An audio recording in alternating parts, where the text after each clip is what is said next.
10 సార్లు ఎమ్మెల్యేలు అయిన వాళ్ళకి కూడా రాని కీర్తి పేరు మీకు దేశవ్యాప్తంగా వచ్చేసింది. కేసీఆర్ గారికి, రేవంత్ రెడ్డి గారికి ఇద్దరికి ధన్యవాదాలు చెప్పొచ్చు. 24 సంవత్సరాలది ఒకటేసారి ఇచ్చినట్టు.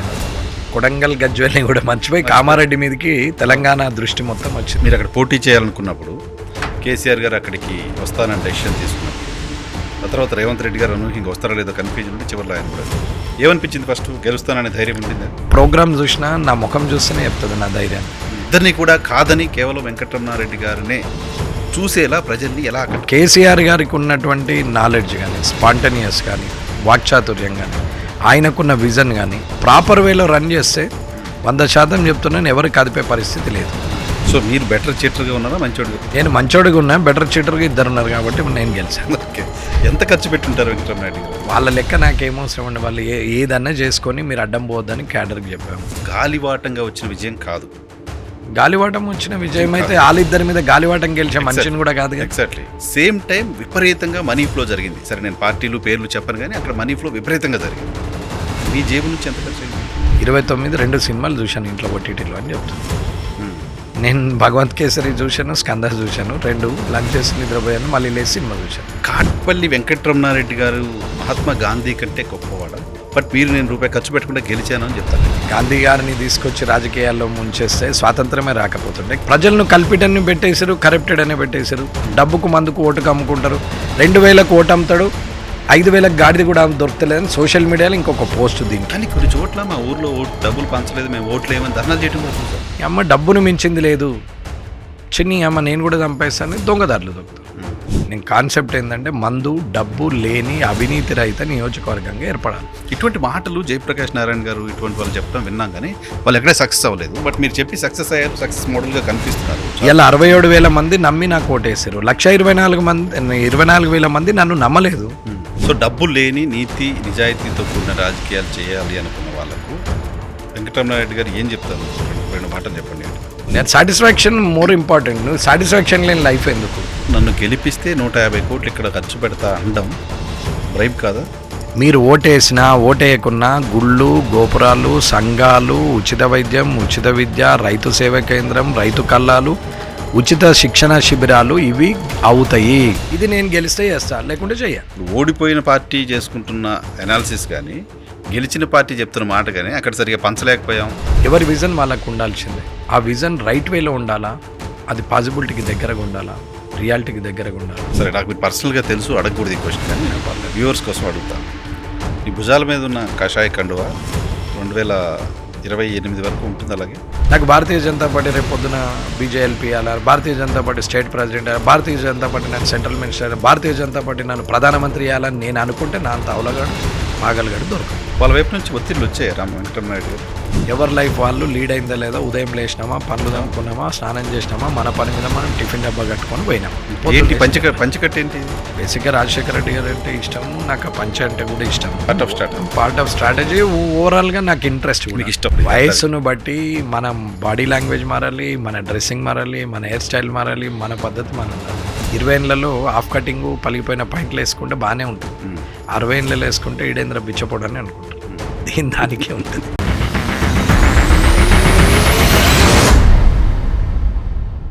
హలో, నమస్తే, వెల్కమ్ టు పాడ్కాస్ట్లో ఈరోజు మనతో ఉన్నారు తెలంగాణ ఎన్నికల ఫలితాలలో సంచలనం. 2 ముఖ్యమంత్రి అభ్యర్థులను ఓడించిన Bharatiya Janata party fire brand నేత కాటిపల్లి వెంకటరమణారెడ్డి గారు. వెంకటరమణారెడ్డి గారు నమస్తే. నమస్తే. ముందుగా కంగ్రాచులేషన్స్. థ్యాంక్ యూ అన్న. 10 సార్లు ఎమ్మెల్యేలు అయిన వాళ్ళకి కూడా రాని కీర్తి పేరు మీకు దేశవ్యాప్తంగా వచ్చేసింది మొదటి విజయంతో. ఎలా అనిపిస్తుంది? 24 సంవత్సరాలుగా ఎమ్మెల్యే కావాలని వెయిట్ చేస్తున్నాం కాబట్టి 24 సంవత్సరాలది ఒకటేసారి ఇచ్చినట్టుండ భగవంతుడు. కాబట్టి ఆ ఇమేజ్ వచ్చింది. దానికి చాలా ఆనందంగా ఉంటుంది. మా నాన్నగారు 3 సార్లు ట్రై చేశారు, తర్వాత నేను 2 సార్లు. కాబట్టి ఇవాళ గెలవడం అది 2 లెజెండరీస్ మీద.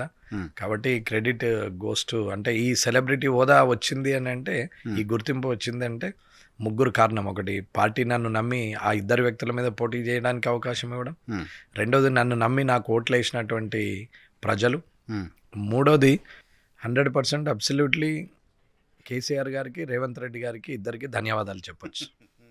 మామూలు గెలుపుంటే గెలిచి మీరు ఒక ఎమ్మెల్యే అయ్యేవాళ్ళు. నేను 119లో ఒక కాన్స్టిట్యున్సీ, కానీ ఇప్పుడు 118 వేరు 1 వేరు అనే కాడికి వచ్చింది. అంటే కొడంగల్ గజ్వేల్ని కూడా మర్చిపోయి కామారెడ్డి మీదకి తెలంగాణ దృష్టి మొత్తం వచ్చింది. ఇవాళ తెలంగాణ ఇప్పుడు నేషనల్ వైజ్ డిస్కషన్. సరే, అసలు ఎవరి వెంకటరమణారెడ్డి అంటే నిజామాబాద్ జిల్లా బయట వాళ్ళకి పెద్దగా తెలియదు. మీరు నిజామాబాద్ జిల్లా పరిషత్ చైర్మన్గా చేశారు, నేను అక్కడ పనిచేశారు, నాకు కాస్త తెలుసు మీ గురించి. కానీ బయట వాళ్ళకి ఎవరికి పెద్దగా ఎవరి రమణారెడ్డి అంటే తెలియదు. అసలు ఏంటి మీ కుటుంబ నేపథ్యం, ఎందుకు కామారెడ్డి వెళ్ళాలనుకున్నారు? నాన్నగారు కామారెడ్డి సమితి ప్రెసిడెంట్, అయినా 25 సంవత్సరాలు యునానిమస్లీ సమితి ప్రెసిడెంట్. ఆయన ఏకగ్రీవంగా సమితి ప్రెసిడెంట్ ఉండేది. 2 ఎమ్మెల్యేలు ఈక్వలెంట్ సమితి అనే పరిస్థితిలో ఉండే. అపాయింట్మెంట్ కానీ టర్మినేషన్ కానీ 2 కూడా సమితి ప్రెసిడెంట్కి ఉన్నటువంటి అధికారాలు, పెన్ పవర్ ఉన్నటువంటి మంచి పోస్టు. అటువంటి పోస్ట్ ఇంకా ఉండదు. ఆయన కామారెడ్డి సమితికి అధ్యక్షులుగా ఉన్నారు. కాబట్టి ఆయన రాజకీయంగా 68, 78, 84 3 సార్లు పోటీ చేశారు. 3 సార్లు వ్యతిరేక పవనాల మధ్యనే పోటీ చేశారు. మంచి పేరున్న 78లో ఇందిరాగాంధీ గారు, 84లో ఎన్టీ రామారావు గారి గాలి అయిన మంచితనాన్ని గుర్తించే పరిస్థితిలో లేకుండే. 84 తర్వాత ఆటోమేటిక్గా ఆయన వెనక్కి అయ్యాడు. ఉన్న 10 ఎకరాల్లో 2 ఎకరాలు అమ్ముకున్నాం, మళ్ళీ ఇంకా ఉన్నది కూడా పోతే వదిలే అని వదిలేసిండు. ఆయనకి ఇంట్రెస్ట్ లేకుండా, ఇంట్లో వాళ్ళు కూడా ఎవరి మీద ఇంట్రెస్ట్, రాజకీయాలు ఇంట్రెస్ట్ లేకుండా. పెద్దక్క డిగ్రీ చదివింది, ఆమె వాళ్ళకి ఇంట్రెస్ట్ లేదు. పెద్దన్న రెండో సంతానం, ఆయన బ్యాంక్ మేనేజర్కి వెళ్ళిపోయాడు. 3 ఆయన వ్యాపారం మీద MBA చేసి ఆయన వెళ్ళిపోయాడు. 4 ఆమె అక్క, ఆమె కూడా ఇంట్రెస్ట్ లేకుండా. 5th వన్ నేను, లాస్ట్ 70 గ్యాప్ వచ్చేసింది బాగా. 20 ఏళ్ళ తర్వాత నేను 99లో ఎంటర్ అయ్యాను. రాజకీయాల్లోకి వచ్చినప్పుడు ఫస్ట్ HSR లేఅవుట్లో జగన్మోహన్ రెడ్డి గారు అప్పుడు పవర్ ప్రాజెక్ట్ నడుపుతూ ఉండేవారు. ఆ టైంలో నేను అక్కడ విల్లాస్ కన్స్ట్రక్షన్ అని బిజినెస్ రియల్ ఎస్టేట్ కోసం బెంగళూరులో చేశాము. అట్లా పరిచయం ఉండే. తర్వాత రాజకీయాల్లోకి రావాలని ఇంట్రెస్ట్ ఉండే. మా నాన్నగారు కాంది నేను చెయ్యాలనేది ఒక ఆలోచన ఉండే. సో మంచి చేయాలనేది కూడా ఒక కాన్సెప్ట్. కాబట్టి రాజశేఖర్ రెడ్డి గారు 99లో రాజశేఖర్ రెడ్డి గారు లీడ్ తీసుకున్నారు, కానీ అప్పుడు చంద్రబాబు నాయుడు గారు గెలిచారు. తర్వాత రాజశేఖర్ రెడ్డి గారు 2004లో వచ్చారు. అట్లా కంటిన్యూ అవుతూ రాజశేఖర్ రెడ్డి గారితో కంటిన్యూ అవుతున్నాం. 2005లో కౌన్సిలర్గా పోటీ చేసే అవకాశం ఇచ్చారు, కానీ ఓడిపోయాను. బీజేపీ గెలిచింది అక్కడ కామారెడ్డిలో. దెన్ నెక్స్ట్ తాడవై జడ్పీటీసీగా ఎల్ఆర్డి కాన్స్టిట్యున్సీలో తాడవై జడ్పీటీసీగా చేశాను. 2006లో గెలిచాను కాంగ్రెస్ నుంచి. అప్పుడే టీఆర్ఎస్ కాంగ్రెస్ అలయన్స్ ప్రాబ్లం ఉంది. దెన్ నెక్స్ట్ 2008లో నో కాన్ఫిడెన్స్ చేస్తానని రాజశేఖర్ నాకు చెప్పుంటే, అన్న నో కాన్ఫిడెన్స్ చేస్తానంటే ఎక్కడుంది మెజారిటీ అంటే నేను షో చేస్తానని చెప్పి ఒక 2 సంవత్సరాలు ట్రావెల్ చేసినాం. కాబట్టి కాన్ఫిడెన్స్ టీడీపీలో ఉన్నటువంటి 6 జడ్పీటీసీలు వాళ్ళు సపోర్ట్ చేశారు నాకు. అప్పుడు ఆయన నమ్మి అలయన్స్లో ఉన్నాం కాబట్టి మీరు ఆలోచించుకోండి, మళ్ళీ ఏదన్నా ఇబ్బంది అవుతే పార్టీ ఇబ్బందిలోకి వస్తుంది, ఎలక్షన్ ఉంది మళ్ళీ, ఇది 9లో, మరి ఇది 8లో ఇప్పుడు ఉంది, దగ్గర ఉంది, 6 నెలలే ఉంది ఎలక్షన్, నో కాన్ఫిడెన్స్లో ఫెయిల్ అయితే కష్టం అవుతుంది అని అన్నాడు. అన్న నేను 26 సంవత్సరాల తర్వాత ఫ్లాగ్ ఎగురుతుంది కాంగ్రెస్ది, నన్ను నమ్ము వదిలేయి అని చెప్పిన. సరే మంచిది, వీళ్ళందరూ ఉన్నారంటున్నా కానీ వాళ్ళని ఏమ్మా మరి ఏం సంగతి అని అంటే, లే అన్న మేము అందరం రెడీ ఉన్నామన్నారు. నో కాన్ఫిడెన్స్ అయింది. తర్వాత నేను జిల్లా పరిషత్ చైర్మన్ అయ్యాను. అది మీకు తెలుసు, మీరు అక్కడే ఉన్నారు. దెన్ నెక్స్ట్ కంటిన్యూలో 2009కి వచ్చేసరికి ఆయన ఎలక్షన్ తర్వాత రాజశేఖర రెడ్డి గారు చనిపోవడం, నేను అట్లాగే కాంగ్రెస్లో కంటిన్యూ కావడం, ఈ నాన్ కరప్షన్ అనే టాపిక్ మీద, ఈ జెన్యూనిటీ, ఎథిక్స్, మోరల్స్ మీద అందరికీ అగెనెస్ట్ కావడం, షబీర్ అలీ గారు, సురేష్ రెడ్డి గారు, దిగ్గజాల మధ్యన వాళ్ళు నచ్చని పరిస్థితికి వచ్చినాం. అయినా అట్లానే కొట్లాడుతూ పోయినాం. రోషయ్య గారు కూడా సపోర్ట్ చేశారు, కిరణ్ కుమార్ రెడ్డి గారు సపోర్ట్ చేశారు. కానీ ఆ టైంలో జగన్మోహన్ రెడ్డి గారు పార్టీ పెట్టి బయటకు వచ్చేస్తే ఆయనతోని రావాల్సి వచ్చింది. రాజశేఖర రెడ్డి గారు ఈ జీవితం రాజశేఖర రెడ్డి గారు ఇచ్చింది కదా అని లాయల్టీకి వెళ్ళాం. తర్వాత మీకు రాజశేఖర రెడ్డి గారి కంటే ముందు జగన్మోహన్ రెడ్డి గారి పరిచయం? ముందు జగన్మోహన్ రెడ్డి గారి పరిచయం. ఎంట్రీ పాస్ రాజశేఖర రెడ్డి గారి దగ్గర అంటే జగన్మోహన్ రెడ్డి గారి ద్వారా ఎంట్రీ కాలేదు, డైరెక్ట్గా ఎంట్రీ అయ్యాను. కానీ తర్వాత జగన్మోహన్ రెడ్డి గారు కూడా అరే చెప్పలేవు నాకు అన్నాడు, కానీ నేను పొలిటికల్ బ్యాక్గ్రౌండ్ చెప్పలేదు. తర్వాత 2011లో ఆయనతో ట్రావెల్ చేసాం. తర్వాత 2014 మీకు తెలిసి గాని ఉమ్. జరుగుతూ పోయింది. ఆయన వైఎస్ఆర్సీపీ జిల్లా ప్రెసిడెంట్గా కూడా జిల్లా కన్వీనర్గా చేశాను. ఉమ్, అప్పుడు కూడా ఆ తర్వాత ఇక అరెస్ట్ కావడం, తను విజయలక్ష్మమ్మ గారు ట్రావెల్ చేయడం, ఇవన్నీ షర్మిల గారు పాదయాత్ర చేయడం, అవన్నీ చూసాము, ఎంబటి ఉన్నాము. ఉమ్, కానీ తెలంగాణ ఇచ్చేసరికి ఆంధ్ర అంటే న్యాచురల్, తప్పేం లేదు. ఎక్కడ సస్టైండ్ అవుతామో మనం అదే ఎన్నుకుంటాం ఎవరమైనా. ఉమ్, కాబట్టి రాజకీయంగా ఆయన ఆంధ్రనే ఎన్నుకున్నారు. ఇక్కడ తెలంగాణలో అందరం పక్కన ఉండిపోవాలి. కొండ సురేఖ గారు కావచ్చు, నేను కావచ్చు, ఇట్లా కేకే మహేందర్ రెడ్డి గారు కావచ్చు, చాలా మంది, అవును. మీ దగ్గర బాధ్యత ప్రతాప్ గారు కావచ్చు, చాలా మంది ఉన్నారు అట్లా. ఉమ్, ఉమ్, తర్వాత కొందరు ఇమ్మీడియట్గా టీఆర్ఎస్లో టర్న్ అయ్యారు. టీఆర్ఎస్లో వాళ్ళందరూ సక్సెస్ అయ్యారు. ఉమ్, సో టీఆర్ఎస్లోకి పోవడం అందరం అట్లాగే ఉండిపోయాం. ఉమ్, అట్లా తర్వాత 2018 రిటర్న్ బ్యాక్ రావడం, ఎమ్మెల్సీ విడ్రా కావడం, మళ్ళీ 2018లో బీజేపీకి రావడం. ఉమ్. ఎందుకు బీజేపీ పూర్తిగా మీరు రైటిస్ట్, కాంగ్రెస్ ఐడియాలజీ దశాబ్దాలుగా, అలాంటి మీరు సడన్గా రైటిస్ట్ పర్సన్గా అయిపోయి భుజాల మీద కాషాయ కండం ఎందుకు వచ్చింది? ఏ పార్టీలో ఉన్న వ్యక్తిత్వం అనేది ముఖ్యం, కానీ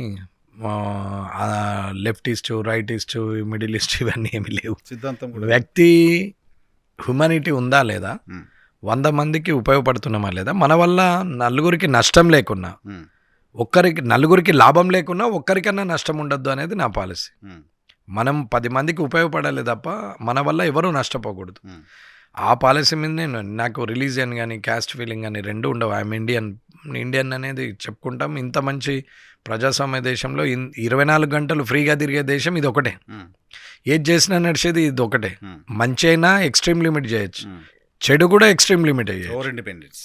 కాబట్టి ఇంతకన్నా మంచి దేశం లేదు. ఉమ్, గొప్ప దేశం మనం ఇండియన్ అనేది ఒక ఫీల్. ఉమ్, రెండవది రిలీజియన్ క్యాస్ట్ ఫీలింగ్ ఎప్పుడు ఉండేది కాదు. నాకు ఉండేది రెండు, తప్పు ఒప్పు. ఉమ్, తప్పు చేసిన వాడు ఇంట్లో భార్యనే ఒప్పుకోను, ఒప్పు చేసిన వాడు ప్రతిపక్షంలో ఉన్న ఖచ్చితంగా వేస్తాం. ఇప్పుడు ఆరోగ్యశ్రీ రీఇంట్రడక్షన్ చేశారు రేవంత్ రెడ్డి గారు. ఉమ్, నువ్వు హోల్ హార్టెడ్లీ కంగ్రాచులేషన్ చెప్పినాం, పబ్లిక్లో మొత్తం మందిలో చెప్పినాం. ఉమ్, ముఖ్యమంత్రి గారు 108 కూడా స్టార్ట్ చేయాలి అని. ఎందుకంటే ఇది నేను జిల్లా పరిషత్ చైర్మన్ అన్నప్పుడు లాంచ్ అయింది. ఉమ్, అప్పుడు మొదటిసారి నేను చేసింది, ఇది రెండోసారి. ఉమ్, అది అదృష్టం నాకు తెలిసి కోమటిరెడ్డి గారికి, ఉత్తమ్ గారికి, ఉమ్, ఈ బట్టి గారికి, వీళ్ళందరికీ ఒక 10 మంది, కొండ సురేఖ గారికి ఒక 10-12 మందికి అవకాశం దొరికినట్టున్నది, శ్రీధర్ బాబు గారికి. ఉమ్, అటువంటి స్కీము మళ్ళీ రీఇంట్రడక్షన్ చేయడం అనేది నిజంగా హర్షణీయమే. ఉమ్, ఒక ముఖ్యమంత్రులు, ప్రధానమంత్రులు ఏవైతే పనికొచ్చేటి చేస్తారో వాటిని కంటిన్యూ చేయాలి. కానీ ఉమ్,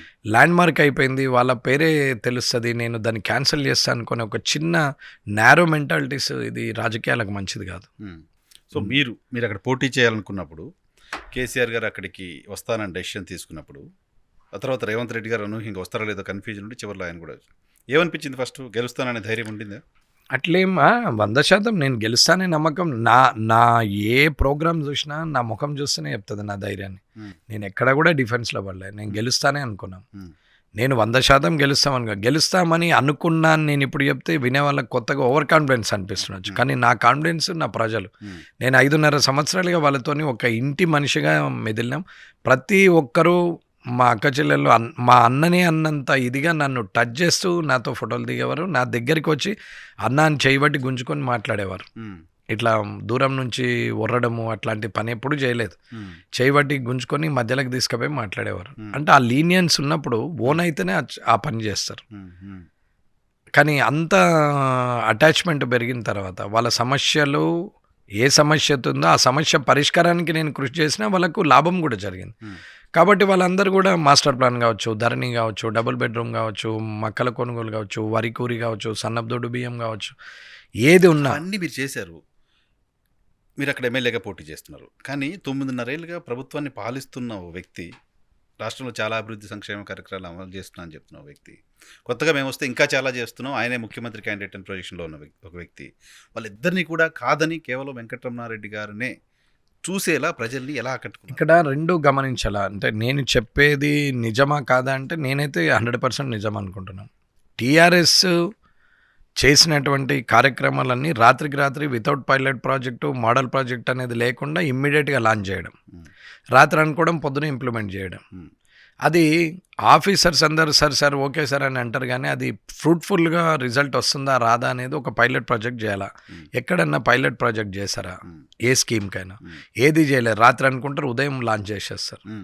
అది మంచిది కాదు. రెండవది, ఒక స్కీము పెట్టినప్పుడు ఇది అవుతుందా కాదా, ఇది అయ్యే ఛాన్స్ ఉందా లేదా, అవుతే ఎంతవరకు మనకు రిటర్న్ రిజల్ట్ వస్తుంది, కాకపోతే ఎంత పెనాల్టీ పడుతుంది అనేది కూడా ఆలోచించాలి. At the same time party గురించి ఆలోచించినప్పుడు రాష్ట్ర బడ్జెట్లో మనం చేస్తున్న పని వల్ల ప్రజల మీద ఎంత భారం పడుతుంది, ఆ భారాన్ని మనం తీర్చగలుగుతామా లేదా, మరి దీని నష్టం మళ్ళీ రాబోయే భవిష్యత్ తరాలకు పడుతుంది అన్న ఒక చిన్న ఆలోచన చేసినా కానీ ఇటువంటి పరిస్థితులు. ఇప్పుడు కేసీఆర్ గారికి ఉన్నటువంటి నాలెడ్జ్ కానీ, స్పాంటనియస్ కానీ, వాక్చాతుర్యం కానీ, ఆయనకున్న విజన్ కానీ ప్రాపర్ వేలో రన్ చేస్తే 100% చెప్తున్నాను, ఎవరు కదిపే పరిస్థితి లేదు.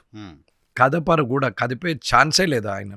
కానీ ఆయన ఎంతసేపు ఎవరిని కలవకుండా ఇదెందుకు అదెందుకు, అసెంబ్లీకి పోకపోతే ఏమవుతుంది, అసెంబ్లీ సమావేశాలు పెట్టకపోతే ప్రతిపక్షం వాళ్ళు వాడి చేసేది చేసేది నేనే కదా, ఆడేంది మాట్లాడేదని మైక్ ఇవ్వకుండా ఇట్లా మొనోపలిజం చూపెట్టడం, దాంతోపాటు కేటీఆర్ గారి శ్రీమంతుడిలా మహేష్ బాబు లాగా ఆయన మాట్లాడడం, ఇవన్నీ సమస్యలకు కారణం. పిల్లలు 75% బిడ్డ కొడుకు ఖరాబ్ చేస్తే 25% ఈయన అన్అవైలబిలిటీ ఖరాబ్ చేసింది. ఇలాగే ఆయన చేసిన ఏ స్కీమ్ కూడా పర్ఫెక్షన్ లేదు, పర్ఫెక్ట్ కాదు కూడా. డబుల్ బెడ్రూమ్ హైలీ ఇంపాసిబుల్ కానీ స్కీమ్లని చెప్పడం తప్పు. అలాగే రైతు బంధు ఇచ్చిండు 5,000 ఓకే రైతుకి ఇచ్చినావు, కానీ రైతుకు రావాల్సిన మిగతా ఫెసిలిటీస్ అన్నీ పొడగొట్టినావు, అదే అర్థం చేసుకోవాలి. పోనీ దళిత బంధు ఒక్కడికే 10 లక్షలు ఇవ్వడం, బీసీ బంధు ఒక్కరికి 10 లక్షలు ఇవ్వడం, ఏ బంధు అన్న ఉండని, అది రెడ్డి బంధు ఉండని, రెడ్డి బంధు ఉన్నా ఒక్కరికి ఇవ్వడం ఏంది? పంచడానికి మన సొంత ప్రాపర్టీ కాదు, ఇంట్లో ఇద్దరు ఉంటే సమానంగా పంచుతాం. నీకు 100 మంది 4 లక్షల మంది పిల్లలు ఉన్నారు, ఒక్కడికి 10 లక్షలు ఎట్లా ఇస్తారు? అది తప్పు కదా. స్కీమ్ ఎట్లా పాసిబుల్? 100% వాళ్ళు ఆలోచించే, నేను ఆలోచించడం ఏంది, వాళ్ళే ఆలోచించారు. ప్రజలు ఎప్పుడు కూడా కరెక్ట్ కాదు, ప్రజలు ఎప్పుడు మూర్ఖులు కాదు, ప్రజలు అన్నీ ఆలోచిస్తారు. కానీ బెటర్ చీటర్ ఎవరైనా చూస్తున్నారు అంతే. అందులో మంచోడు వచ్చినప్పుడు మంచోడికి నెగ్గుతాడు. సో మీరు బెటర్ చీటర్గా ఉన్నారా, మంచోడిగా ఉన్నారా? నేను మంచోడిగా ఉన్నా, బెటర్ చీటర్గా ఇద్దరు ఉన్నారు కాబట్టి నేను గెలిచాను. ఓకే. ఎంత ఖర్చు పెట్టుంటారు వెంకటరామనాయుడు గారు? నేనేం ఖర్చు పెట్టలేదు. వాళ్ళు ఎంత పెట్టుంటారు? వాళ్ళ లెక్క నాకేం అవసరం ఉండే, వాళ్ళు ఏదన్నా చేసుకొని మీరు అడ్డం పోవద్దని క్యాడర్కి చెప్పాము. ఏమన్నా పంచుకొని మీ ముందర పంచినా మీరు కాళ్ళు మొక్కుకుంటా పండి, మీరు ఏం మాట్లాడకండి, కౌంటర్ సమాధానం ఏదో, వాళ్ళకి అడ్డం పోవద్దని చెప్పినాం. వాళ్ళు పంచుతున్నారు, వీళ్ళు కాళ్ళు మొక్కుంటా తిరిగారు అంతే. అంటే మీ విజయం ఏదో గాలివాటంగా వచ్చిన విజయం కాదు. గాలివాటం వచ్చిన విజయం అయితే వాళ్ళిద్దరి మీద గాలివాటం గెలిచే మనిషిని కూడా కాదు. ఎగ్జాక్ట్లీ కాదు. అంటే వాళ్ళు కూడా అంత మామూలు వ్యక్తులు కాదు కదా గాలివాటం అని. అదే అంటున్నాను, గాలివాటంగా వచ్చిన విజయం కాదు. సేమ్ టైం విపరీతంగా మనీ ఫ్లో జరిగింది. సరే, నేను పార్టీలు పేర్లు చెప్పను, కానీ అక్కడ మనీ ఫ్లో విపరీతంగా జరిగింది. మీ జేబు నుంచి ఎంత ఖర్చు అయింది? నా జేబు నుంచి ఏమీ కాలేదండి. నేను ₹1 ఇవ్వలేదు, ఒక మందు సీసా వంచలేదు. నేను చెప్తున్నాను కదా, 28 నాడు రాత్రి 10 నిమిషాల దాకా 10కి షట్ డౌన్ చేస్తే 29 2 సినిమాలు చూశాను ఇంట్లో ఓటీటీలో అని చెప్తున్నాను. నేను భగవంత్ కేసరి చూశాను, స్కంద చూశాను, 2 లంచ్ చేసి నిద్రపోయాను, మళ్ళీ లేచి సినిమా చూశాను. నెక్స్ట్ డే మార్నింగ్ 9:30కి పోయాను, ఓటేసాను. అట్లా 1 o'clock వరకు తిరిగాను. వచ్చి టైగర్ నాగేశ్వరరావు చూసుకుంటూ కూర్చున్నాను. ఇది నా లైఫ్. నేనేమీ పంచలేదు. నాకు కాన్ఫిడెన్స్ ఉండే, నేను గెలుస్తాను నమ్మకం ఉండే. నేను ట్రస్ట్ను బిల్డ్ చేయాలనుకున్న, జనంలో నమ్మకాన్ని బిల్డ్ చేసాను. అది బిల్డ్ చేసిన కాన్ఫిడెన్స్ వచ్చింది మీకు? 100%. నేను వీళ్ళిద్దరు రాకుంటే వాళ్ళిద్దరి మీద నేను highest majority in Telangana, no one break in future also అనే టార్గెట్ పెట్టుకొని పనిచేసాం. వాళ్ళిద్దరి మీద అట్లా గెలవాలనుకున్నాం. కానీ మధ్యలో వీళ్ళు వచ్చేసరికి నాకు అది తగ్గింది తప్ప ఓడిపోతానే మా భావన ఎప్పుడు రాలేదు. కాట్పల్లి వెంకటరమణారెడ్డి గారు మహాత్మా గాంధీ కంటే గొప్పవాడా? కాదు. ఇప్పుడు చాలామంది పొలిటీషియన్స్, చాలామంది మేధావులు, చాలామంది డెమోక్రసీ గురించి మాట్లాడుతున్న వాళ్ళు చెప్పే మాట, ఇప్పుడు ఇండియాలో ఎన్నికల ప్రాసెస్ చూస్తే మహాత్మా గాంధీ వచ్చినా డబ్బులు ఖర్చు పెట్టకుండా గెలవలేడు అని చెప్తుంటారు. బట్ మీరు నేను రూపాయి ఖర్చు పెట్టకుండా గెలిచాను అని చెప్తున్నారు. ఆయన చేతగాని వాళ్ళు అలాంటి మాటలు చెప్తారండి. గాంధీ గారిని తీసుకొచ్చి రాజకీయాల్లో ముంచేస్తే స్వాతంత్రమే రాకపోతుండే, గాంధీ గారు మనలాగా ఆలోచిస్తే స్వాతంత్రమే రాకపోతుంది. స్వాతంత్రం ఒక గాంధీ గారి వల్లనే వచ్చిందంటే 100 లక్షల మంది ప్రాణత్యాగం చేస్తే వచ్చింది. ఎవరికో ఒకరికి పేరు వస్తుంది. ఇలా వెంకటరమణారెడ్డి గెలిచిండు అంటున్నారు. వెంకటరమణారెడ్డి ఒక్కడే అందరి కాళ్ళు మొక్కిండా? వెంకటరమణారెడ్డి ఒక్కడే పోయి ప్రతి మనిషి ఇంటింటికి చేరిండా? దీని వెనకాల 10,000 మంది కార్యకర్తల శ్రమ ఉంది. 24 గంటలు పనిచేసిరు. కనీసము 5 సంవత్సరాల నుంచి పెళ్ళిని కూడా పోస్ట్ పోన్ చేసి 30 ఏళ్ళకి వచ్చినటువంటి ఒక 10 మంది ఉన్నారు ఇంకా పెళ్లి చేసుకోకుండా. వాళ్ళందరూ ఇప్పుడు ఫిబ్రవరి మార్చిలో చేయాలి ఇంకా పెళ్ళిళ్ళు. వాళ్ళు అట్లా కూడా పనిచేసిన వాళ్ళు ఉన్నారు. ఒక్క రూపాయి ఎక్స్పెక్ట్ చేయలేరు. ఇండ్లు ఎట్లా నడుపుకున్నారు, భార్య పిల్లల్ని ఎట్లా మెయింటైన్ చేశారు, వాళ్ళ అందరూ 30, 35, 40 లోపల ఉన్నాయి. కానీ ఎవరు కూడా పెద్ద మనుషులు లేరు. మళ్ళీ మెచ్యూరిటీ లైన్ లేదు, పొలిటికల్ ఎక్స్పీరియన్స్ లేదు, ఇంతవరకు కాంటాక్ట్ చేసిన వాళ్ళు గారు. కానీ నేను ఎందుకు అడుగుతున్నాను అంటే, ఇది మాలాగా ఎవరైనా పాలిటిక్స్లోకి రావాలని ఆలోచించే వాళ్ళకి కూడా డబ్బులు లేకుండా రాజకీయాలు చేసే పరిస్థితి లేదు. ఏం రాజకీయాల గురించి ఆలోచిస్తాం అనే పర్సెప్షన్ ఉంది సొసైటీలో. సో ఏంటి మీరు చెప్పే సలహా? అన్న, పబ్లిక్లో పొలిటీషియన్స్ ఇప్పుడు ఒక బజ్జీల బండి వాడు ఉంటాడు.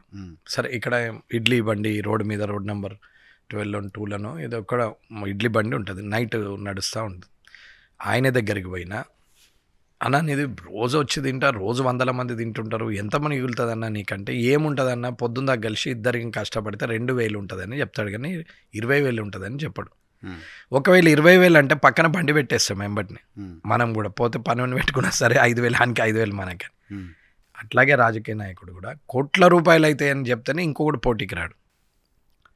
కానీ అయ్యేది ఎన్ని కోట్లు అవుతాయి ఒకసారి ఆలోచన. ఎంతమందికి డబ్బు ఇస్తాడు, ఎంతమందికి మందు పంచగలుగుతాడు, ఎంత ఇన్ఫ్లుయెన్స్ చేయగలుగుతాడు, ఎంత ఇన్ఫ్రాస్ట్రక్చర్ పెట్టగలుగుతాడు, అదంతా హైలీ ఇంపాసిబుల్ అన్న. అందరు కలిసి దాన్ని పొల్యూట్ చేసేసి పబ్లిక్ను కరప్ట్ చేసి వాళ్ళు ఏం చేస్తున్నారు, లాస్ట్కి ఎటువంటి పరిస్థితికి తెచ్చారంటే, ఒకప్పటి రాజకీయ నాయకులు లేరు, ఒకప్పటి మీడియా మనుషులు మిత్రులు లేరు.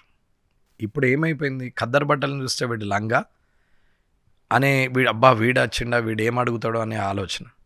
అక్రిడేషన్ కార్డు చూపెడితే మళ్ళీ ఇంక 5,000 10,000 ఇవ్వాలనే ఆలోచనకు దిగజారిపోయినాయి 2 మూల స్తంభాలు.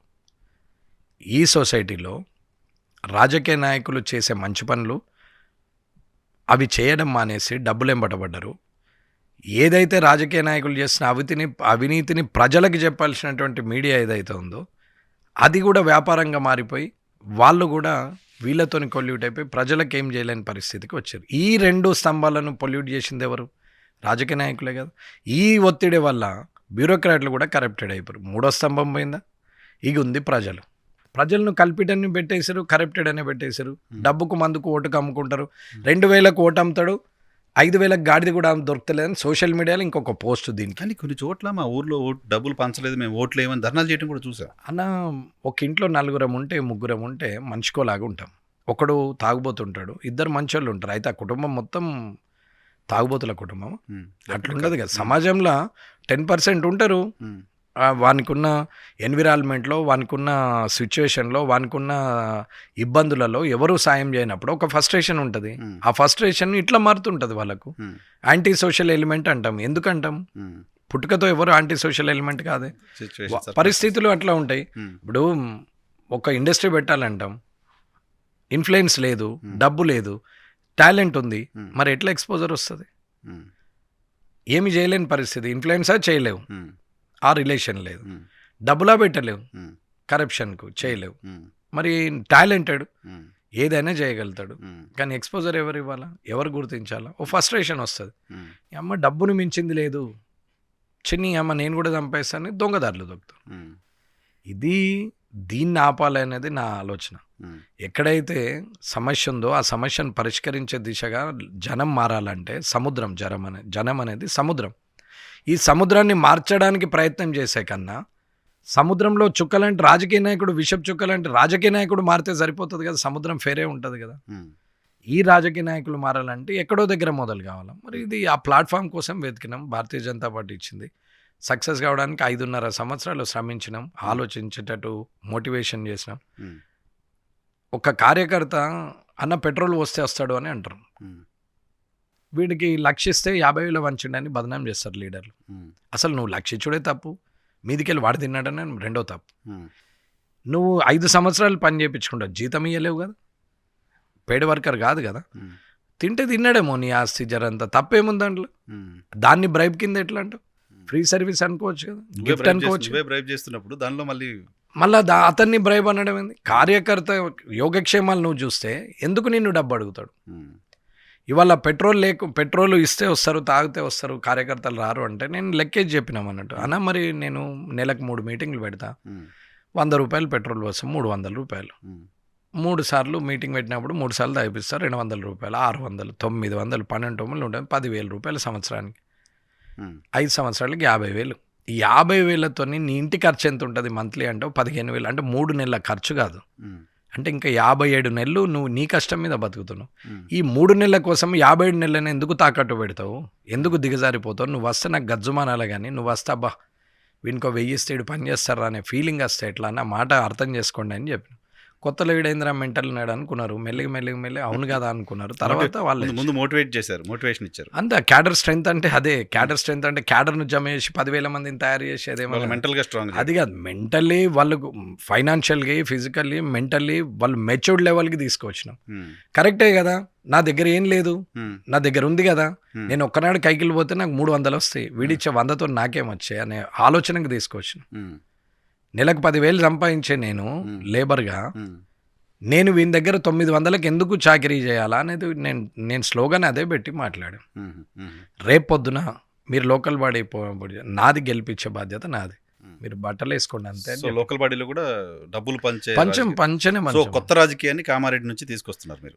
కామారెడ్డిలో కొత్త రాజకీయ మార్పు కోరుతున్నా అని చెప్పినాం. రాజకీయ మార్పు అంటే గోవర్ధన్ గారు ఓడిపోవాలా నేను గెలవాలా, లేకుంటే రేవంత్ రెడ్డి కేసీఆర్ ఓడిపోవాలా నేను గెలవాలా, లేకపోతే టీఆర్ఎస్ ప్రభుత్వం వల్ల వెంకటరమణారెడ్డి ఉన్న బీజేపీ ప్రభుత్వం రావాలనేది కాదు. అక్కడ నేను కాన్సెప్ట్ ఏంటంటే మందు డబ్బు లేని అవినీతి రహిత నియోజకవర్గంగా ఏర్పడాలి. ఇటువంటి మాటలు జయప్రకాష్ నారాయణ గారు ఇటువంటి వాళ్ళు చెప్పడం విన్నాం, కానీ వాళ్ళు ఎక్కడే సక్సెస్ అవ్వలేదు. బట్ మీరు చెప్పి సక్సెస్ అయ్యారు, సక్సెస్ మోడల్గా కనిపిస్తున్నారు అన్న.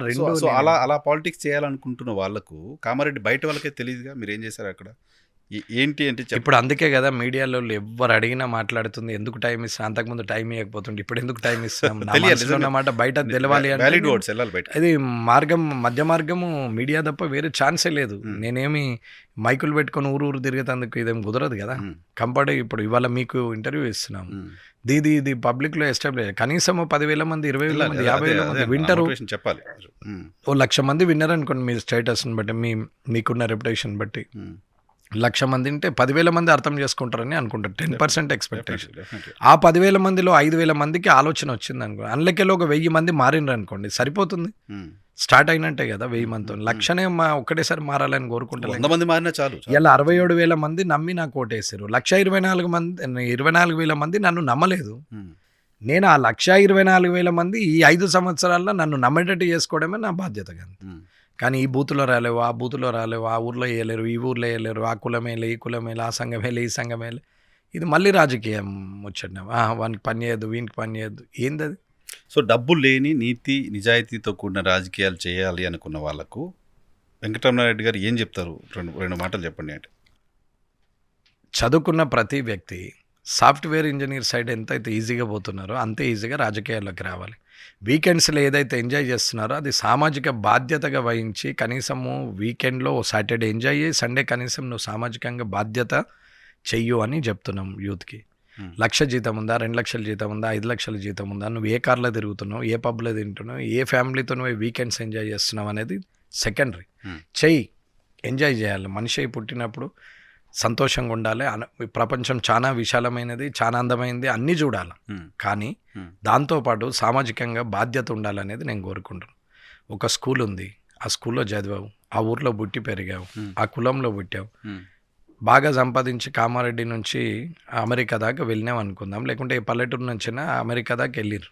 ఇవాళ పోయినటువంటి ఉద్యోగస్తులు, వ్యాపారస్తులు, సాఫ్ట్వేర్ ఇంజనీర్లు, విదేశాల్లో సెటిల్ అయిన వాళ్ళు, సెలబ్రిటీలు, బ్యూరోక్రాట్లు ఎంతమంది ఆ ఊరికి వెళ్ళి పల్లెలా నేను చదువుకున్న స్కూల్కి కనీసం సున్నం వేపిస్తాను కానీ, అందులో ఒక బోర్వెల్ ఫిట్ చేస్తాను కానీ, లేకపోతే ఆడ నేను మినరల్ వాటర్ ప్లాంట్ వేస్తాను, లేకుంటే అమ్మాయిలు ఉన్నారు, గరీబులు ఉన్నారు, బెంచీలు కొనిస్తాను కానీ, లేకపోతే పుస్తకాలు ఇస్తాను, ఆఖరికి అమ్మాయిలు ఉన్నారు, బాత్రూమ్లు కట్టిస్తాను. 1,00,000 రూపాయలు పెట్టి సంవత్సరంలో 1 నెల జీతం పెట్టినటువంటి వ్యక్తులు ఎంతమంది ఉన్నారు? పోనీ నేను ఈ కులం అని గొప్పగా చెప్పుకుంటాం కదా, ఏ కులపోలు ఆ కులం, నాది గొప్ప, నా కులం అని మాట్లాడతాను. మరి ఆ కులం కన్నా ఏమైనా చేసిరా? అందులో ఉన్న బీద విద్యార్థులకు ఏమైనా చేసినావా? ఎందుకు ఆలోచించరు? ఇది నీ బాధ్యత కాదా? ఆ ఊరు పోతావు, సంవత్సరంకోసారి దసరాకి వెళ్తారు, వెనక లగేజ్ వేసుకుంటారు, భార్యను పక్కన కూర్చుంటారు, ఇద్దరు పిల్లల్ని వెనక సీట్లు వేస్తారు, బుయ్యన కార్లో పోతారు. ఏమరా ఇంకా ఊరు మారలేదు, ఇంకా అట్లనే ఉంది, ఓడరా సర్పంచ్, అంత ఈజీగా మాట్లాడతారు. నీది కాదా ఊరు, పోతివి ఇంట్లో కూర్చుంటివి, ఎవరిని గెలవకపోతేవి, తెల్లవారి దసరా పొద్దున 1 కిలో మటన్ చికెన్ తెచ్చుకొని తింటారు, సాయంత్రం బాబుబామరుదులు అన్నదమ్ములో కూర్చుండి తాగుతారు. తెల్లవారు మర్నాడు ఉదయం లేచి మళ్ళీ లగేజ్ వెనక పిల్లలు యాజ్ ఇట్ ఈజ్ మళ్ళీ కారు వెళ్ళిపోయా. ఏం యూజు, ఎవరికి నీ వల్ల యూజ్ ఉన్నది? అంటే నీ సమాజంలో నీ బాధ్యత లేదా?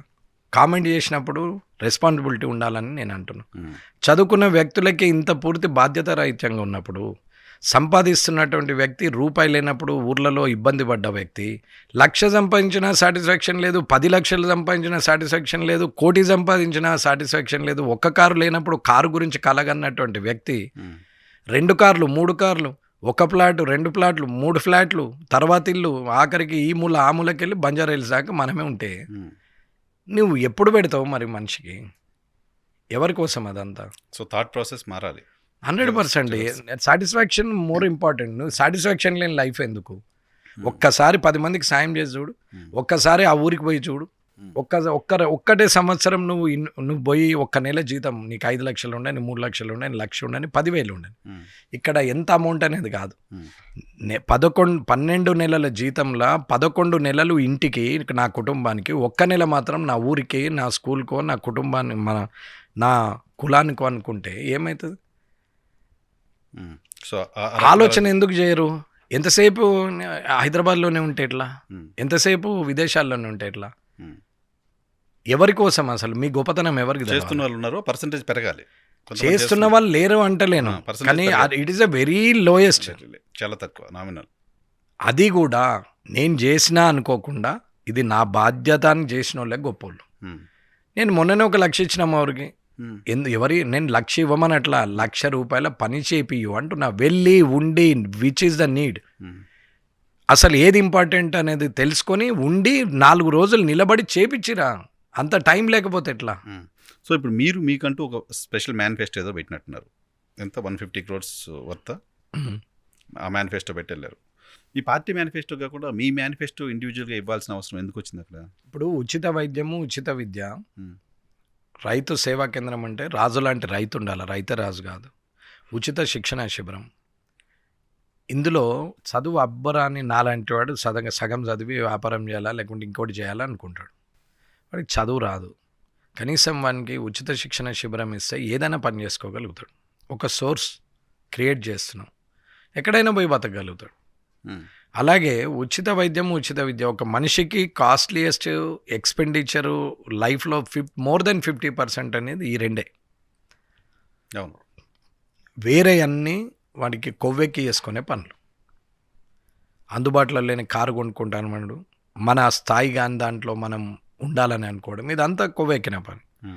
కానీ దురదృష్టము అదృష్టానికి మధ్యాహ్నం ఉండేటి ఇవి రెండే. ఈ రెండు, ఒక 2 పిల్లలు ఉంటే 50,000 నుంచి 1,00,000 రూపాయలు కావాలి. సంపాదించాలంటే వాళ్ళకే అంత పెడితే తిండికి ఎంత కావాలో మిగతా ఇన్వెస్ట్మెంట్ అయ్యింది, సేవింగ్స్ ఎట్టుపోతాయి. ఏదైనా హెల్త్ ఇష్యూ వచ్చినప్పుడు లక్షలు కావాలా, ఉన్న 1 ఎకరమో 2 ఎకరాలు అమ్ముకునే పరిస్థితి వస్తుంది. ఒక విడో పెన్షను, ఒక డయాలిసిస్ పేషెంట్ పెన్షను, ఒక బెడ్ రిటర్న్ పెన్షను, ఒంటరి మహిళ పెన్షను, 2 వృద్ధులుంటే 2కి పెన్షన్ ఇవ్వడం మటుకు నేను న్యాయమే అంట. అది 2,000 కానీ 3,000 కానీ వాళ్ళకి ఇవ్వచ్చు ఎబో 60. కోటీశ్వరుని తల్లిదండ్రులైనా సరే, పెద్ద IAS ఆఫీసరు తల్లిదండ్రులైనా సరే, 60 is the 60, old age is old age. IAS officer కానాలని ఏం లేదు, కోటీశ్వరుడు తల్లికి వచ్చి సేవ చేయాలని ఏం లేదు. కాబట్టి వాళ్ళ డబ్బులు వాళ్ళకు ఉంటే వాళ్ళు ఎట్లయినా ఊర్లో పని చేసుకొని బతారు. ఇది తప్ప వేరే అన్నీ వేస్ట్ అనేది నా ఉద్దేశం. కానీ ఇప్పుడు మీరు నన్ను గెలిపిస్తే 150 కోట్లు ఇక్కడ ఖర్చు పెడతా అనడం బ్రైబ్ కాదా? గెలిపిస్తే అనలేదు, నేను చేసింది 3 ఏళ్ల నుంచి చేస్తున్నాం. నేను గెలిపిస్తే అనలేదు, గెలవకున్నా ఓడిపోయినా ఇవి జరుగుతుంది. ఇది మేనిఫెస్టో కాదు, ఇది నేను చేసే సేవా కార్యక్రమం. ఒక మార్పు కోరుతున్నాం, ఇది రోల్ మోడల్గా ఉండాలా. మీరు ఓటేసినా ఓటేయకున్నా గుళ్ళు, గోపురాలు, సంఘాలు, ఉచిత వైద్యం, ఉచిత విద్య, రైతు సేవా కేంద్రం, రైతు కల్లాలు, ఉచిత శిక్షణ శిబిరాలు ఇవి అవుతాయి. ఓకే, దాన్ని నేను manifesto- ఓడిపోయినా అవుతుంది. దీనికి ఓటుకు రాజకీయానికి సంబంధం manifesto లేదు దానికి సంబంధం- అని manifesto చెప్పినాం క్లియర్. manifesto దానికి సంబంధం. మీరు ఏ స్పీచ్ చూసినా నా ఫేస్బుక్ ఓపెన్ చేస్తే కనిపిస్తుంది, లైవ్ ఉంటుంది అందులో. ఉమ్, అది క్లియర్, ఉమ్, దాంట్లో ఎప్పుడు అనలేదు. అది ఒకవేళ నేను గెలిపిస్తే, మీరు నన్ను గెలిపిస్తే ఇది చేస్తా అంటే మేనిఫెస్టో. ఉమ్, నేను ఓడిపోయినా చేస్తా అంటున్నాం. మేనిఫెస్టో అందరు కూడా ఏమన్నారు, మేనిఫెస్టో మీనింగ్ ఏంటి ఉమ్, అంటే అందరు మేనిఫెస్టో మీనింగ్ ఏందో నాకు తెలియదు, కానీ రాజకీయ మీనింగ్ మాత్రం ఇది నేను గెలిస్తే చేస్తా, లేకుంటే చెయ్య. నాకు ప్రభుత్వం వస్తే, మాకు అధికారం వస్తే చేస్తాం. చేస్తా లేకుంటే చెయ్య. ఏ ఇంట్లోకి వెళ్ళి చేస్తున్నావా? ఉమ్, ప్రజలదే కదా డబ్బు అది. అవును. అది మేనిఫెస్టో అని నేను అనుకుంటున్నాను. పొలిటికల్ మేనిఫెస్టో, ఇంకా అదర్ దెన్ మేనిఫెస్టో అది వేరు. ఉమ్.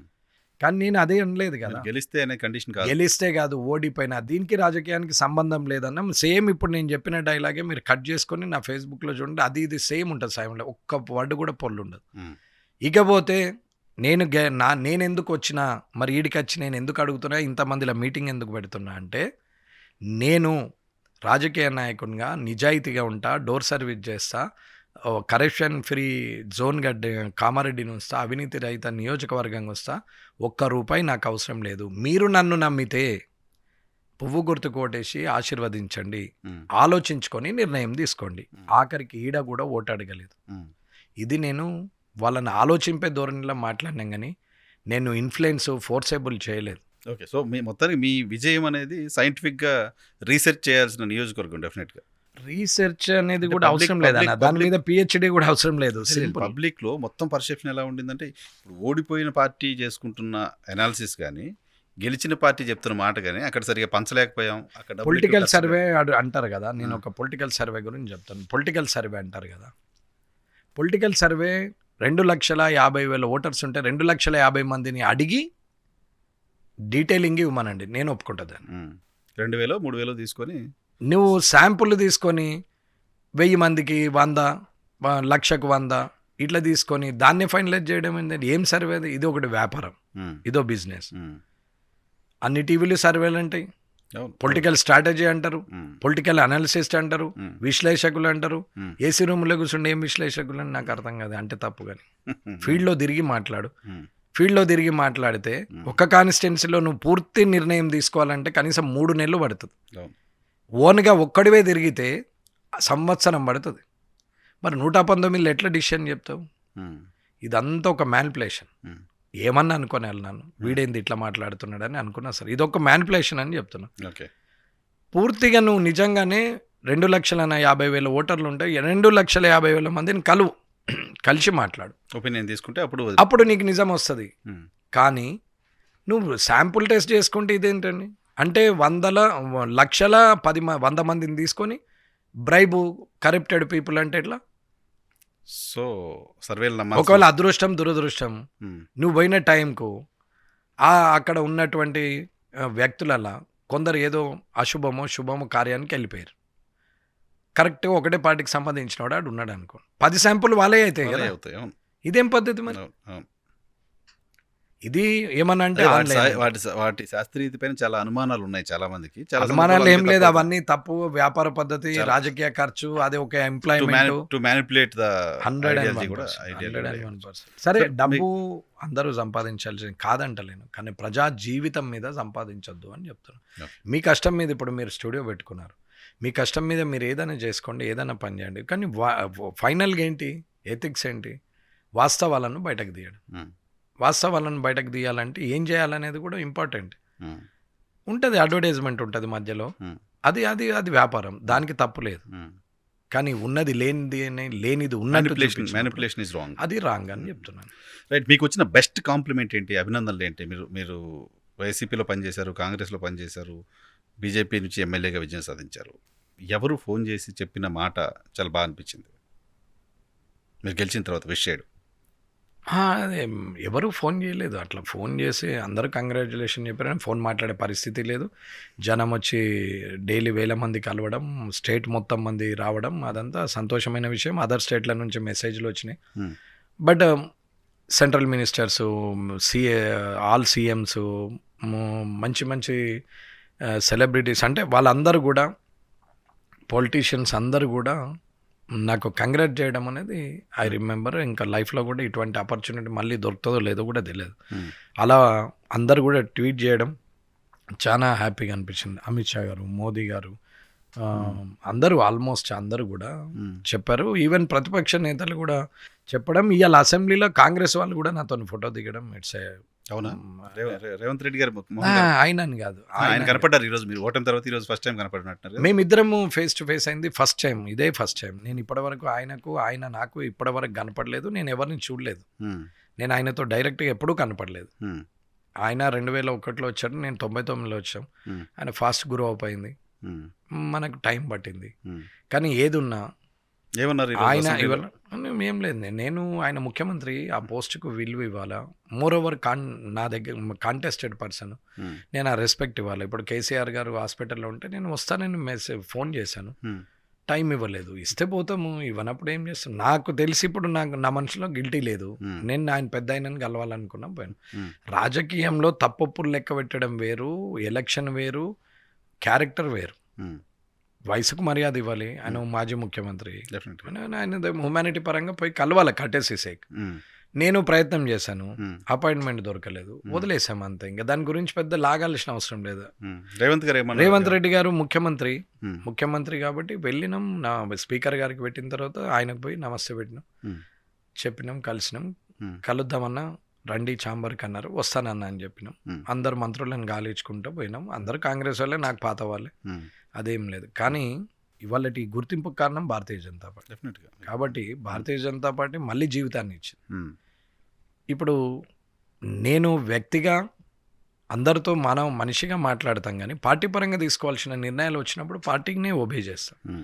కానీ ఏదున్నా తప్పొప్పులు ఉన్నప్పుడే ప్రజా వ్యతిరేక విధానాలు ప్రభుత్వం చేసినప్పుడే ప్రతిపక్ష పాత్ర పోషిస్తా. కానీ నిజంగానే ఆయన మంచి పనులు చేస్తే ఖచ్చితంగా మద్దతు ఇస్తాం, ఆయన అప్రిషియేట్ చేస్తాం. ఆరోగ్యశ్రీ విషయంలో అప్రిషియేట్ చేస్తాం.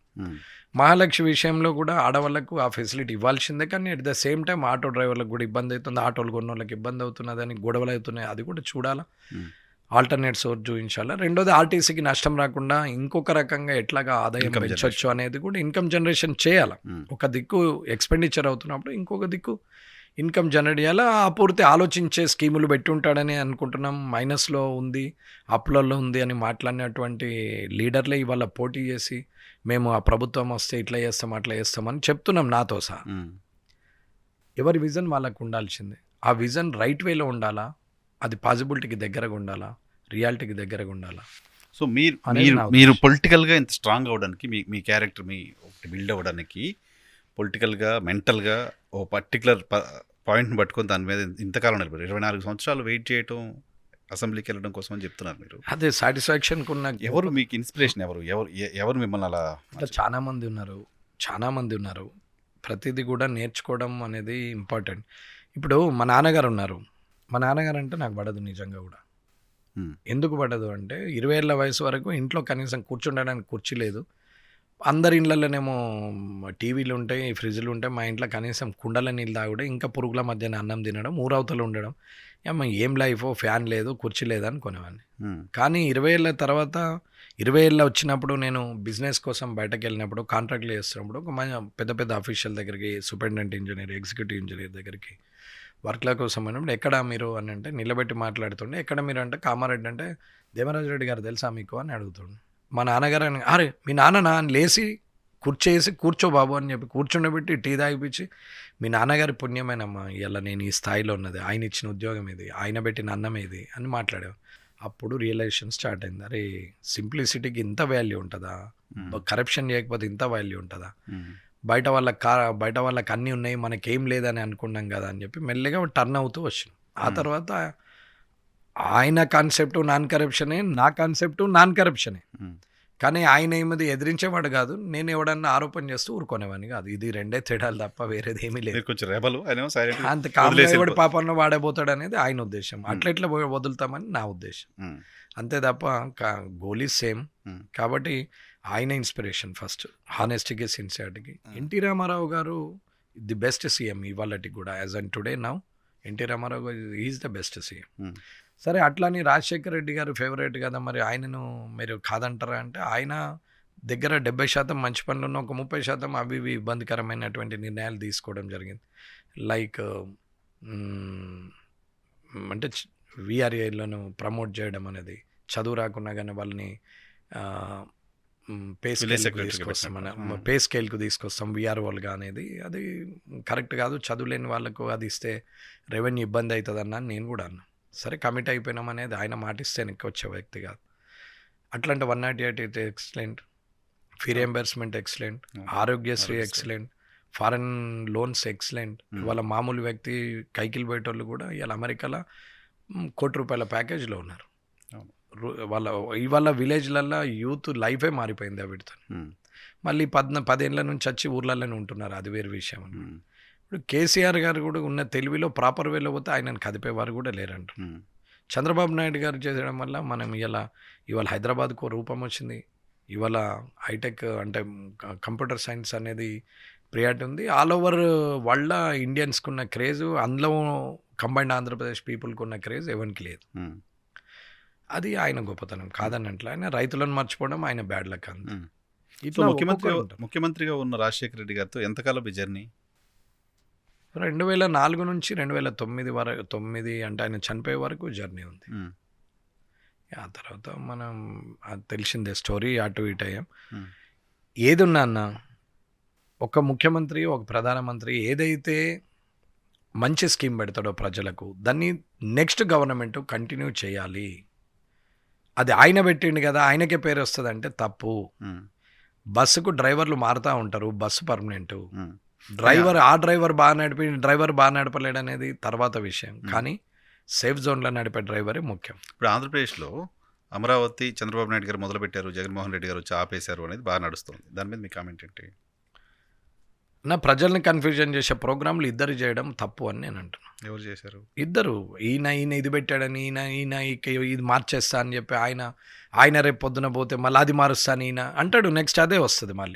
మళ్ళీ తిరిగి చంద్రబాబు నాయుడు గారు సింపతి గెయిన్ చేసేసి వాళ్ళ జైల్లో వేసిరని చెప్పేసి ఆయనను మీదకి పబ్లిక్ గడ అండర్ కరెంట్ సింపతి గెయిన్ అయింది అనుకోండి, జగన్మోహన్ రెడ్డి గారు దిగిపోగానే ఈయన మళ్ళీ వైజాగ్ని తీసేసి మళ్ళీ అమరావతి అంటాడు. ఏం పంచాయతీ అండి, ప్రజల్ని పిచ్చోళ్ళని చేయడం తప్ప అవసరమా? ఎక్కడో దగ్గర, ఎన్నో దగ్గర ఆపరేట్ చేయడానికి ఒక ఆఫీస్, అది దానికి అంత ప్రియారిటీ ఇవ్వాల్సిన అవసరం ఏముంది? హైదరాబాద్ ఒకటే డెవలప్ అయ్యి ఇలా తెలంగాణ అలా వెళ్ళిపోయింది, ఆంధ్ర నష్టపోయింది అని అంటారు.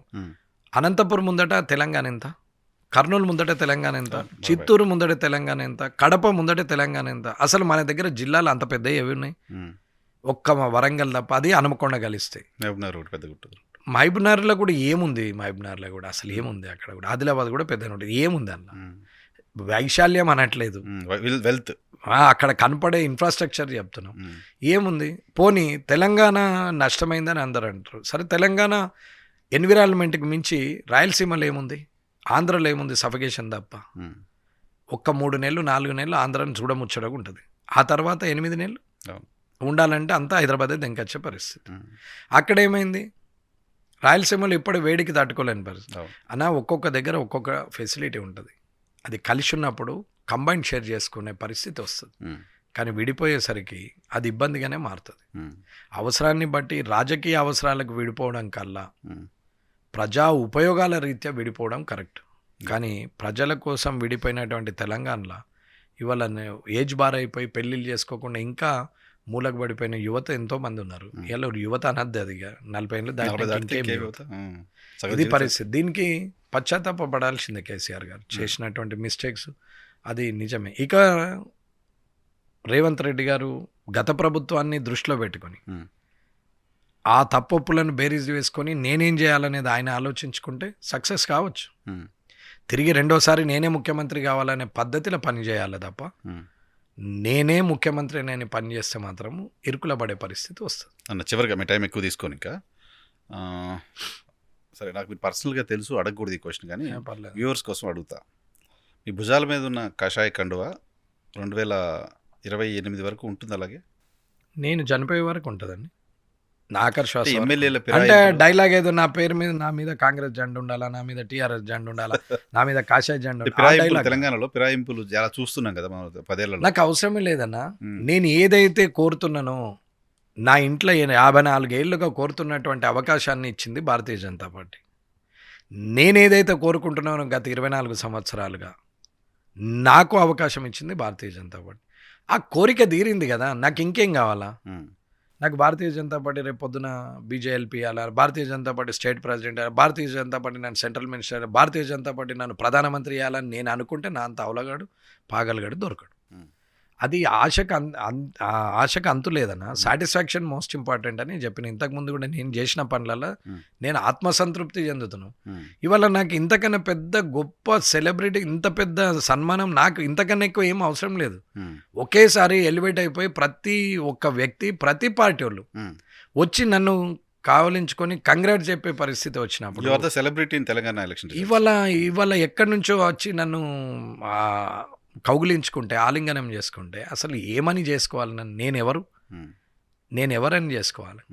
దానికి కారణం ఎవరు? డెఫినెట్గా భారతీయ జనతా పార్టీ మరి దాన్ని మోసం చేసినప్పుడు, మరి అదే నేను మోసం చేసే క్యారెక్టర్ అదైతే నేనెందుకు కేసీఆర్ గారికి, రేవంత్ రెడ్డి గారికి కృతజ్ఞతలు, ధన్యవాదాలు చెప్పాలా? వాళ్ళ వైపు నుంచి ఒత్తిళ్ళు వచ్చాయి. వెంకటరమణారెడ్డి గారు resign చేసి ఒత్తిళ్ళు రాజకీయంలో కామన్ వెనక్కి తీసుకోండి. అంటారు, కామన్ నడుస్తుంది. దానికి లొంగి వాళ్ళని బదనాం చేయడం ఎందుకు, లొంగక వాళ్ళని బదనాం చేయడం ఎందుకు? క్యారెక్టర్ మనది కరెక్ట్ ప్రయత్నం అయితే జరిగింది. రాజకీయాల్లో కామన్ కదా, ఉమ్, దాని గురించి కామన్ అంటే మీ- కామన్ చేశారు. అది ఓ వ్యాపారం చేశారని చెప్తున్నా, అది తప్పు అనే చెప్తున్నాను నేను. ఉమ్, నన్ను ఒత్తిడి చేశారని కాదు. ఉమ్, ఎవరైనా సరే డబ్బులు ఇచ్చి ఎమ్మెల్యేలను కొనడం కానీ, ఉమ్. పదవులు ఇచ్చి ఎమ్మెల్యేలను పార్టీ ఫిరాయింపు చేయడం కానీ ఇది తప్పు అని చెప్తున్నా. ఓకే. ఈ పని ఇప్పుడున్న ప్రభుత్వం కూడా చేయొద్దు. ఉమ్, 64 వచ్చినాయి, 64 మంది స్టిక్ అని కావాలా, ఉంటాం పోతే పోతాం అనుకోవాలా. ఉమ్. అవతలోడు కొనే ప్రయత్నం చేస్తే వాడు దుష్టుడు అనుకోవాలి. కానీ ఉమ్, అది కొనడము, గులగొట్టడము, తీసుకుపోవడం ఇదంతా ఏం వచ్చేదేం లేదు. దానివల్ల ప్రజాధనం దుర్వినియోగం తప్ప వచ్చేదేమో. ప్రజలు కూడా ఎట్లా అయిపోయారంటే ఎవరి లైఫ్ వాళ్ళు లీడ్ అయిందా లేదా, ఉదయం లేచినామా, పనులు తమ్ముకున్నామా, స్నానం చేసినామా, మన పని మీద మనం టిఫిన్ డబ్బా కట్టుకొని పోయినామా, ఉమ్, మధ్యాహ్నం తిన్నామా, సాయంత్రం పని చేసుకున్నామా, ఇళ్ళటి హాజరు పడ్డదా, ఇంటికి వచ్చినామా, మన పని ఉన్నది. ఏది అలవాటు ఉన్నాడో అది, ఇంత మందు కొట్టాడు మందు కొట్టాలా, ఎంజాయ్ చేస్తాడు ఎంజాయ్ చేయాలా, ఆయనతో నిద్రపోవాలి. ఏంటి పంచకట్టు ఏంటి ఇది? ముందు లేదు కదా? లేదన్న, ఇది 2 months లోపల. అంటే విలేజ్లో, అంటే బేసిక్గా రాజశేఖర రెడ్డి గారు అంటే ఇష్టము, నాకు ఆ పంచ అంటే కూడా ఇష్టము. ఆయన కొరకు కట్టింది అని ఏం కాదు. ఆయన ఈ ధోతిలో హుందాతనం ఎక్కువ ఉంటుంది, గౌరవంగా కనిపిస్తుంది, ఎదుటి వాళ్ళు మర్యాద ఇవ్వాలనిపిస్తుంది. పంచకట్టు మీద ఉన్నటువంటి గౌరవం పాయింట్ మీద ఉండదు. పల్లెటూర్లలో కూడా ఓన్ చేసుకునే ఆలోచన ఉంటుంది. పల్లెటూరులో కూడా ధోతిని చూస్తే ఇది నా ఓడ్ అనే ఫీల్ వస్తుంది. కొంచెం పాష్గా పాయింట్ షర్టు దూరంగా చూస్తారు కొంచెం, అంటే హైదరాబాద్ నుంచి వచ్చారు, లేకుంటే సిటీలో నుంచి వచ్చారు, జర బాగా చదువుకున్న వాళ్ళు ఉన్నోళ్ళు అని అనుకుంటారు. సో దానికి కొంచెం మాడ్యులేషన్ కూడా చేంజ్ ఉంటుంది, మనకు బాడీ లాంగ్వేజ్ కూడా డిఫరెంట్ అని పార్ట్ ఆఫ్ స్ట్రాటజీ. ఓవరాల్గా నాకు ఇంట్రెస్ట్ కూడా ఇష్టం. నేను 40 30 చైర్మన్ అప్పుడే కడదాం అనుకున్నాం, కానీ మరీ చిన్న ఏజ్లో కడితే అది అంత అందంగా ఉండదేమో, సూట్ కాదేమో అని అనుకున్నాం. ఇప్పుడు 53 ఇట్స్ ఎనఫ్. ఇంకొక 5-6 ఏళ్ళు అయితే పొందూరు కద్దరు డైరెక్ట్గా కట్టచ్చు. ఇప్పుడు ఈ ఓపెన్ పంచన్ అయినా కట్టినాం, అప్పుడు లోపల కోసిపెట్టి ధోతి మొత్తానికే కట్టచ్చు, ఇబ్బంది ఏం లేదు. అయితే దానివల్ల ఒక ఉందాతనం ఉంటుంది. నేను కూడా చాలా ఏజ్ని బట్టి మారితేనే బాగుంటుంది. ఇప్పుడు 20 ఏళ్ళ అమ్మాయి పంజాబీ డ్రెస్ వేసినా, మోడర్న్ డ్రెస్ వేస్తే బాగుంటుంది. 60 ఏళ్ళ అమ్మాయి వేస్తే ఉంటుంది. అదే 20 ఏళ్ళ అమ్మాయి కాటన్ శారీ కట్టింది అనుకోండి, ఏం బాగుంటుంది. అదే 60 ఏళ్ళ అమ్మాయి కాటన్ శారీ కడితే ఆ లుక్ వేరుంటుంది. 200 రూపాయల కాటన్ శారీ 60 ఏళ్ళ అమ్మ కడితే ఎంత అందంగా ఉంటుందో, 2000 రూపాయల మోడర్న్ డ్రెస్ 60 ఏళ్ళ అమ్మేస్తే అంత తక్కువగా ఉంటుంది. కాబట్టి సో సమయం వచ్చింది. మీరు ఇప్పుడు వయస్సును బట్టి మనం బాడీ లాంగ్వేజ్ మారాలి, మన డ్రెస్సింగ్ మారాలి, మన హెయిర్ స్టైల్ మారాలి, మన పద్ధతి మనం ఉండాలి. 20 ఏళ్ళలో హాఫ్ కటింగ్ పలిగిపోయిన పాయింట్లు వేసుకుంటే బాగానే ఉంటుంది. 60 ఏళ్ళలో వేసుకుంటే ఈడేంద్ర బిచ్చపోడని అనుకుంటారు. దానికి ఉంటుంది.